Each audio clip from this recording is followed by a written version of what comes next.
Muy buenas noches, bienvenidos a Signo Pesos, la economía al alcance de su pantalla. Estos son los temas claves de hoy.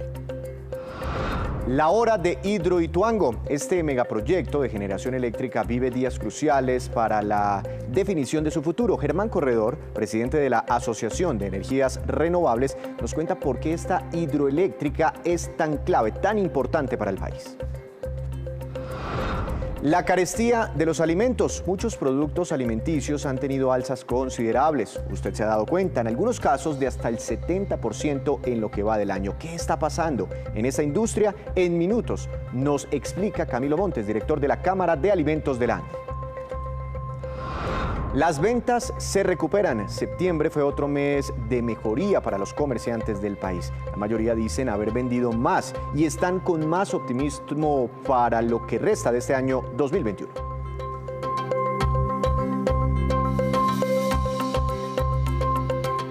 Comenzamos esta emisión hablando de uno de los proyectos energéticos más importantes para nuestro país, Hidroituango, una megaobra que no solamente está en el ojo del huracán por los problemas que ha enfrentado en sus diseños, la construcción y en sus costos, sino que vive actualmente horas claves para su futuro. Para hablar de este tema quiero saludar al doctor Germán Corredor. Él es el presidente de SER Colombia, la Asociación de Energía Renovable en nuestro país. Doctor Corredor, buenas noches, gracias por estar aquí en Signo Pesos. ¿Cómo le ha ido?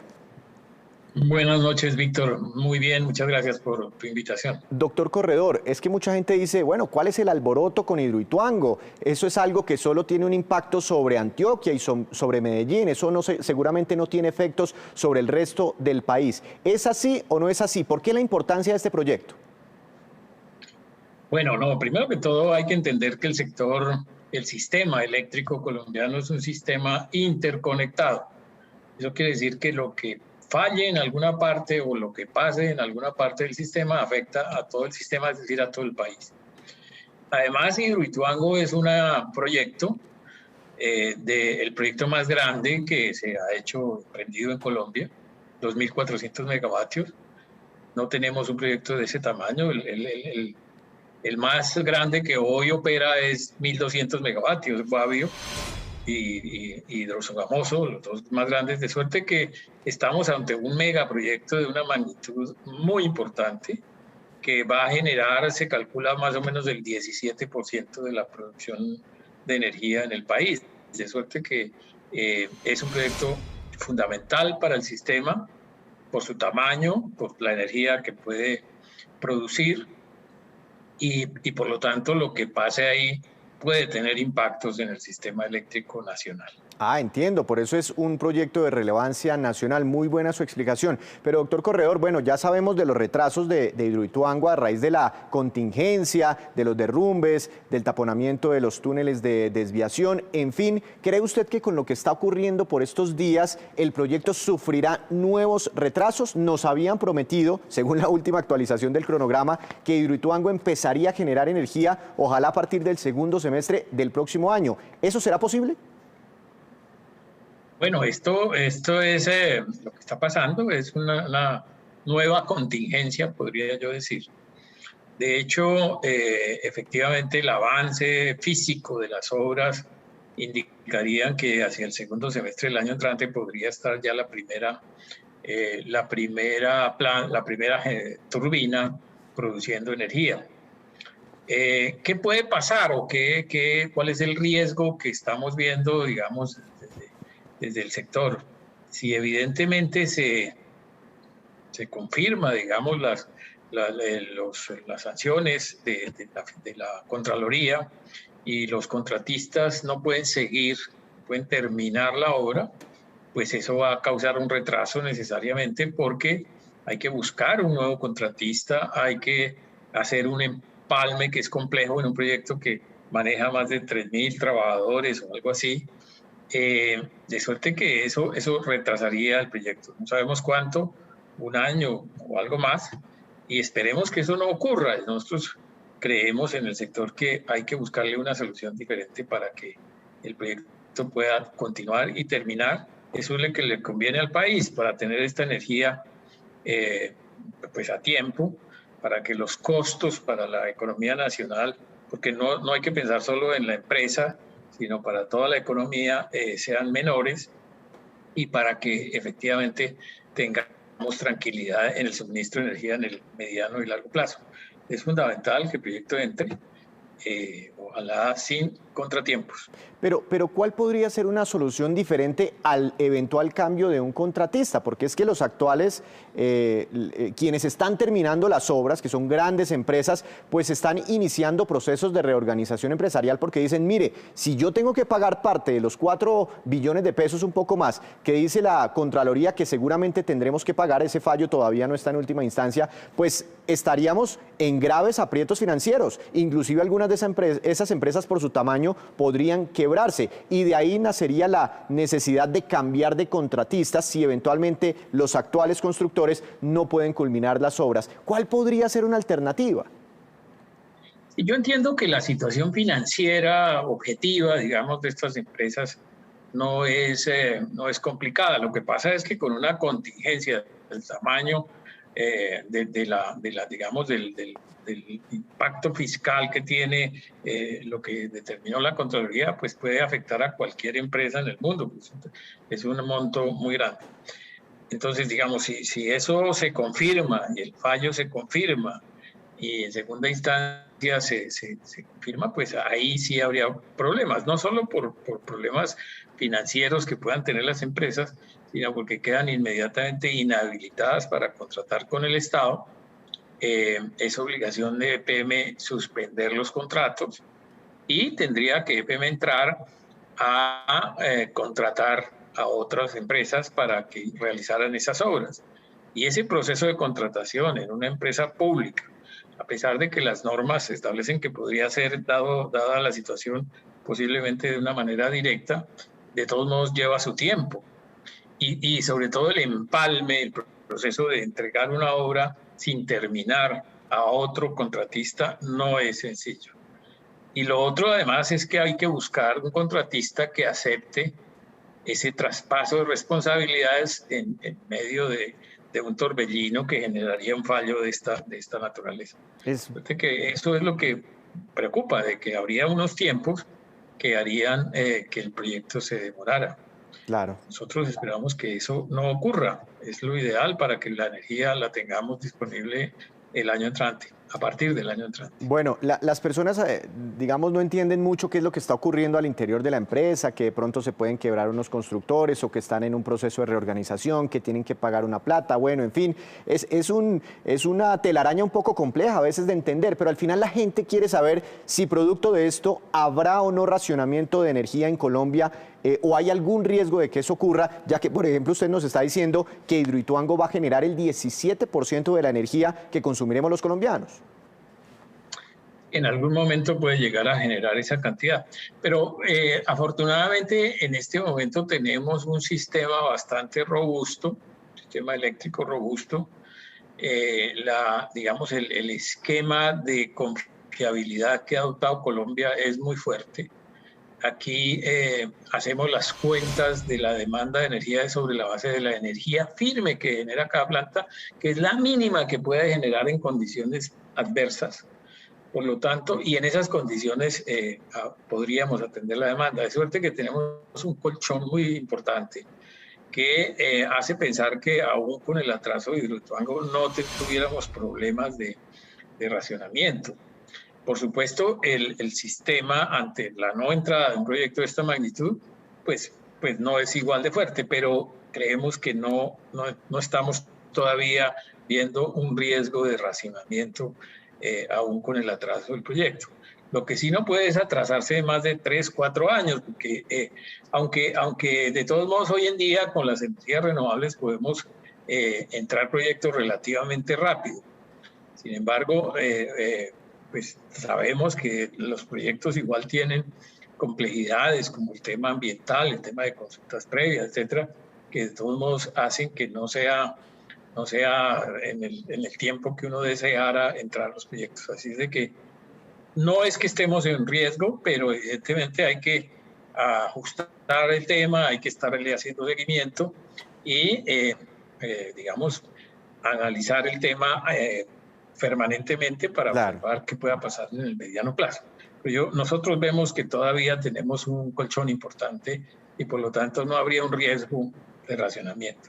Además de un eventual racionamiento que usted me dice de momento, pues no es tan probable esa opción, a los colombianos les preocupa otra cosa, y es que en medio de esto, eventual cambio de contratista, que se demore el proyecto, en fin, que no entre a tiempo, en algún momento por esta situación se suban los precios de la energía en nuestro país. ¿Eso es posible? ¿Que producto de toda esta situación tengamos en algún momento que pagar una factura mensual los colombianos cuando nos llegue el recibo de la luz?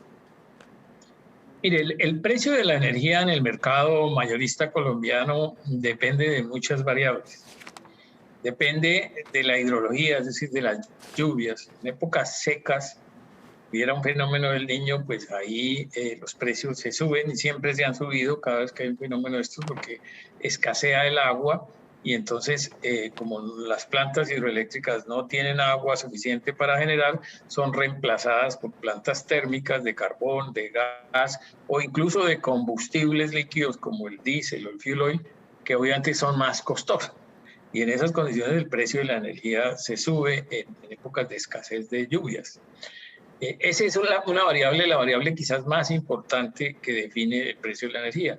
Otros temas como el precio de los combustibles podrían influir también. Y obviamente si hay escasez en general de energía y Hidroituango genera esa escasez, pues podría subirse el precio. Sin embargo, hay que tener en cuenta que la entrada de las plantas renovables, especialmente las eólicas de La Guajira y las solares que fueron adjudicadas en la subasta, pues lo hacen a precios bastante económicos que amortiguan esa posibilidad. Entonces que no creo que el impacto sea mayor, dado que además la mayoría de empresas tienen contratos, compran su energía con contratos que ya tienen precios definidos y no están sujetas a las variaciones de la bolsa. Entonces, en principio, no creo que el impacto en precios sea importante. Bueno, y además en una semana se hará otra subasta de renovables no convencionales. Doctor Corredor, muchas gracias por ayudarnos a entender todo lo que está ocurriendo alrededor de Hidroituango y la importancia de este proyecto, no solo para Antioquia, para el resto del país. Que tenga una feliz noche, muchas gracias. No, a ustedes muy amables. El tema económico, gracias. El tema empresarial del día. Y cambiando un poco de tema, septiembre fue un buen mes para los comerciantes que lograron recuperar parte de sus ventas, de las ventas perdidas por la pandemia. El presidente de FENALCO, Jaime Alberto Cabal, nos entrega este reporte. Septiembre muestra también signos de recuperación en el comercio al registrar que el 57% de los empresarios vieron aumentadas sus ventas. Confirma esta senda de la recuperación y que el tercer trimestre, julio, agosto y septiembre, es el mejor para el comercio en lo que va corrido del año. Asimismo, las expectativas de cierre señalan que el 93% de los comerciantes creen que sus ventas van a mejorar o a mantenerse igual durante el último trimestre del año. Hacemos nuestra primera pausa, pero cuando regresemos espere cuánto ha bajado el dólar en lo que va de este mes de octubre. Ya les contamos. Regresamos a Signo Pesos. Según el DANE, el rubro que más ha sufrido alzas en las mediciones de inflación ha sido el de los precios de los alimentos y las bebidas no alcohólicas, que han tenido una variación acumulada en lo que va de este año, inclusive superior al 12% de enero a septiembre de este año. Para entender qué es lo que está ocurriendo, le quiero dar la bienvenida al doctor Camilo Montes. Él es el director de la Cámara de Alimentos de la ANDI. Doctor Montes, buenas noches. Muchas gracias por atendernos. Bienvenido a Signo Pesos. ¿Cómo le ha ido? Víctor, muchas gracias por esta invitación, a ti y a todos los televidentes por esta oportunidad. Muchas gracias. Doctor Montes, es que lo hemos querido invitar para que nos explique por qué estamos pagando más por los alimentos. El corrientazo se ha pegado a una subida impresionante, la comida dentro y fuera del hogar, en fin, ¿por qué esa variación superior al 12% en los precios de los alimentos en lo que vamos hasta septiembre? Víctor, tenemos lo que se conoce en economía como una inflación de costos. Lo que le ha ocurrido a toda la cadena de abastecimientos de alimentos en Colombia, en todas sus categorías, desde alimentos frescos, alimentos procesados, los que se producen en Colombia y los que se importan, lo que ocurre es un incremento significativo en el costo de producción de esos alimentos. Por ejemplo, los agroinsumos, que varios de ellos provienen del exterior, han tenido, por ejemplo, un aumento en el costo del valor de referencia. Algunos alimentos que en Colombia se producen o se compran inclusive importados tienen como referencia algún precio internacional. Y lo que ha ocurrido allí, insisto, es una inflación tanto de los costos directos de los alimentos como aquellos costos atados a su producción, como la logística, los envases y empaques y demás. ¿Y qué está pasando a nivel internacional? Que escuchamos a muchos analistas, no solo hablando de los impactos sobre los precios de los alimentos, sino sobre otros sectores. ¿Qué está pasando en el mundo para que tengamos toda esta presión de precios? Mira, Víctor, desagregamos esto como en tres grandes paquetes. Primero, los commodities. Los commodities en el mundo, donde hay varios de ellos son alimentos, han tenido un incremento significativo en muchas de las bolsas del mundo y se explica ese incremento por varios factores. Claro, estamos en medio de una pandemia y las cosechas, por ejemplo, que se obtuvieron en los últimos meses debido a la pandemia, han caído la oferta de esas cosechas. Por lo tanto, si caen los precios, cae la cantidad disponible, incrementan los precios. Está ocurriendo en muchos de los commodities, por ejemplo, como el trigo, como el maíz, como la soya, como los aceites, como el azúcar y demás. Inclusive algunos productos específicos como zanahorias, arvejas y demás, las cosechas que se están logrando en el mundo y en Colombia son inferiores a las estimadas, a las históricas. Y esto se debió, entre otras, a que en medio de la pandemia fue difícil lograr esas producciones, fue difícil nutrir esos cultivos. Entonces, primero, esos que son los commodities y los precios internacionales. Segundo, el costo de la logística. Creo que aquí ustedes han cubierto ya el tema, por ejemplo, del incremento en el flete de los contenedores, el incremento en el flete de los contenedores en el mundo.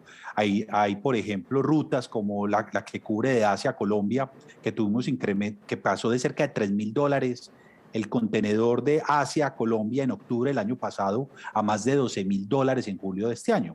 Eso ha tenido alguna corrección la última semana, pero en general todavía tenemos un altísimo costo en el flete, que no es solo el flete internacional, sino también el flete nacional. La decisión del Ministerio de Transporte de revivir la tabla de fletes, por ejemplo, incrementó el costo de la logística en Colombia de forma significativa. Y el tercer paquete son los efectos del paro. Tuvimos, recuerden, ahora en mayo, junio de este año, uno de los paros más complejos que hemos vivido en el país, donde operar esas cadenas de abastecimiento fue complejo y lo que se termina traduciendo aguas abajo en esa cadena es un incremento significativo en esos costos de los alimentos. Colombia depende mucho de las importaciones para, digamos, alimentar a los colombianos, no solo de alimentos como tal, sino de insumos. ¿Importamos mucho? Muy buena pregunta. Mira, la industria que yo represento, que es la que compra esas materias primas de origen agrícola o pecuario para transformarlo gracias a la ciencia y la tecnología de los alimentos y volverlo a alimentos listos para consumo humano, compra más del 90% de las materias primas en volúmenes son de materias primas nacionales, un 10% son importadas. Algunas materias primas sí son totalmente importadas, por ejemplo, como el trigo. En Colombia no hay producción de trigo. Maíz amarillo, la producción es muy poca la que hay en Colombia. Pero lo que sí ocurre es que muchos de los insumos sí son importados, que van desde los agroinsumos, aunque hay alguna producción nacional, pero muchos de los agroinsumos son importados, los envases y los empaques son importados, algunos materiales de síntesis químico que se requiere para las formulaciones también lo son, y en últimas todo esto, Víctor, está interconectado, porque puede ser inclusive que algunos se produzcan nacionalmente, como el caso de la palma, del aceite de palma, el azúcar, algo de maíz blanco y demás, pero sus precios están dolarizados, responden por supuesto a las tendencias globales de la oferta y la demanda. ¿Cómo es eso de ciertos alimentos o insumos que se producen acá y que están dolarizados? ¿Eso en qué consiste? Porque es un poquito difícil de entender para los colombianos, porque pues aquí pagamos en pesos colombianos.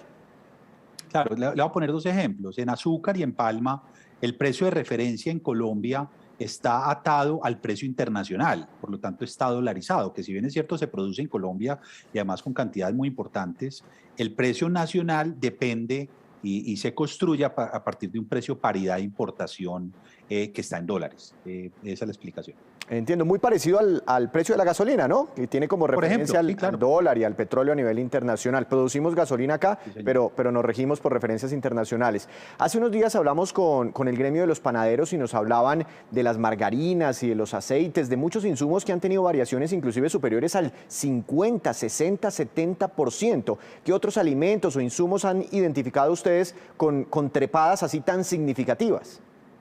Mira, por ejemplo, mi colega de Fedemol, la directora hoy explicaba que, por ejemplo, en trigo, algunos tipos de trigo específicos en la cadena de panadería, sus incrementos superan el 100%. En cadenas como la nuestra, donde está la margarina y los aceites, muchos de los aceites, por ejemplo, no sé, en Colombia no se produce aceite de girasol, no se produce aceite de soya, sí se produce aceite de palma, pero como te explicaba ahora, los aceites y en particular de palma está dolarizado su referencia, los importados también. Entonces eso termina impactando y creando esa inflación en costos que lo que hemos visto en los últimos meses es que se terminan traduciendo en la cadena. Claro, la industria de todas maneras ha asumido una parte importante de esos incrementos. Algunos, de todas maneras, cuando ya se distribuyen a lo largo de la cadena, pues termina impactando en el hogar. Y de ahí la importancia, Víctor, que trabajamos un tema en el que la vez pasada lo estuvimos hablando, y es el encadenamiento productivo. Aquí tenemos que lograr entre todos que los hogares colombianos que han tenido un impacto tan grande en medio de la pandemia, sean capaces de superar, si todos trabajamos de la mano, estos momentos tan complejos. Entiendo, por eso está, bueno, hablando del sector de las panaderías, está a partir de esta semana desapareciendo el pan de 300 pesos y el pan más barato será de 400 pesos de ahora en adelante a nivel nacional. Doctor Montes, esta presión sobre los precios de los alimentos, ¿cree usted que será temporal? ¿Cuándo podría acabarse? ¿Cuándo podrían corregirse un poco los precios? ¿O vamos a tener precios caros por un buen tiempo? Mira, esa es la pregunta de oro y la que todos en la cadena nos estamos haciendo. Nosotros, ¿qué vemos en la industria? Primero, tenemos que trabajar para fortalecer la cadena. Iniciativas, por ejemplo, como agricultura por contrato del Ministerio de Agricultura, pero también el encadenamiento productivo entre la industria y los proveedores van a permitir que esas relaciones sean mucho más profundas y de largo plazo, que permita, entre otras, seguir avanzando en el abastecimiento local. Los commodities, obviamente, mientras todavía las cosechas o las actuales cosechas a nivel global sean deficitarias, como te contaba ahora, eso tiene esa presión inflacionaria. Lo que esperamos, por supuesto, es que a la medida que el mercado opere y de nuevo la humanidad vuelva a la normalidad requerida para la operación de las cadenas de valor, esos precios, por supuesto, tiendan a la baja. Ya estamos viendo, por ejemplo, en el tema del flete internacional, en las últimas semanas una reacción importante, pero de ahí, insisto, la importancia de trabajar esto como cadena. Doctor Montes, una última pregunta. ¿Esto qué impactos está teniendo sobre la industria? Me decía usted hace un momento que las empresas absorben un poco ese choque. Pues imagínese trasladarle el 50% de un insumo al usuario final, pues eso es imposible. ¿Esto está afectando las utilidades, el empleo en el sector alimentos en el país? Mira, esta es una industria, la industria de alimentos, que representa más o menos la quinta parte de toda la producción manufacturera de Colombia. El año pasado cerramos con cerca de 38.000 empresas que se dedican a eso, a comprar materias primas de origen agrícola o pecuario en Colombia para volverlos alimentos listos para consumo humano. Es una industria muy potente. El año pasado cerramos con cerca de 234.000 empleos. Ya a junio de este año estábamos en 254.000 empleos, alimentando, insisto, a pues, gran parte de la población colombiana, lo que obviamente nos invita a todos a tener esa conciencia clara del rol que jugamos de alimentar a nuestra especie, de alimentar a los colombianos, inclusive de Colombia alimentar al mundo. Como dato de referencia, desde Colombia se exporta a más de 128 países del mundo. El año pasado superamos los 1.900 millones de dólares. Entonces es un sector muy potente que obviamente entiende que las relaciones siempre son de largo plazo, que exige un trabajo, por supuesto, con los canales de distribución, con las tiendas, con los tenderos, para que ese impacto tan complejo en costos se pueda gestionar, entendiendo que siempre hay mañana un hogar por alimentar. Pero quiero aprovechar esta noche para recordar algo, y es que este sábado se conmemora a nivel mundial el Día Global de la Alimentación, que nos tiene que invitar a todos a entender que esto es un propósito común. Doctor Montes, muchas gracias por estos minutos para Signo Pesos, por ayudarnos a entender cuál es el fenómeno que hay detrás de esa presión alcista en los precios de los alimentos. Feliz noche, gracias por estar en Signo Pesos. Feliz noche, Víctor, muchas gracias por la invitación. Los alimentos que están presionando a la inflación en Colombia. Con esta información hacemos otra breve pausa, pero ya les contaremos cómo se ha visto la recuperación económica en materia de movilidad de los colombianos. En segundos llega Juan Fernández.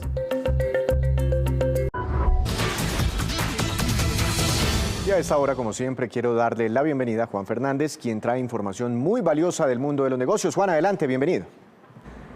Víctor, buenas noches. Hoy le voy a hablar de reactivación económica en Bogotá y su relación con la movilidad. Los datos son de la plataforma Didi, que sirven para medir esos indicadores, en este caso de los últimos 2 meses, basado en solicitudes realizadas a través de la aplicación.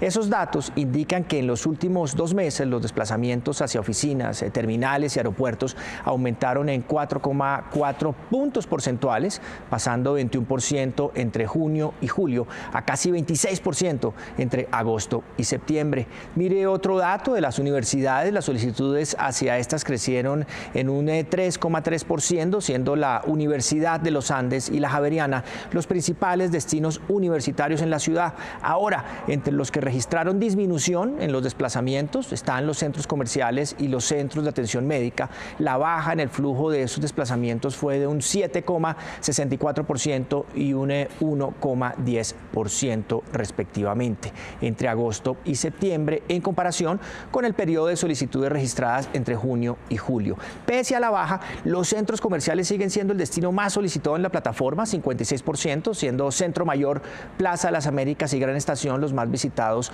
durante los 2 últimos meses. Para terminar, en recreación, en fiesta, gana el Movistar Arena, Monserrate y Teatrón. Y esta, pues, es Víctor, la movida de hoy sobre movilidad y reactivación.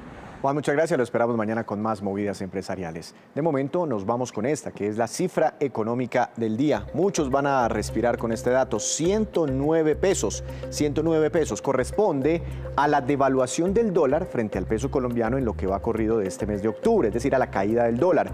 Con la de hoy ya son 5 sesiones seguidas de bajas, de disminuciones en la cotización del dólar frente al peso colombiano. Y a propósito de la tasa de cambio, estos son los indicadores económicos que usted siempre debe conocer antes de irse a dormir. Tasa representativa del mercado que regirá para mañana será de 3.725 pesos con 75 centavos. Cayó 12 pesos hoy con 73 centavos. Petróleo Brent, de referencia para Colombia, tuvo una caída leve de 0,06%. Se ubicó en $83 con 37 centavos por barril.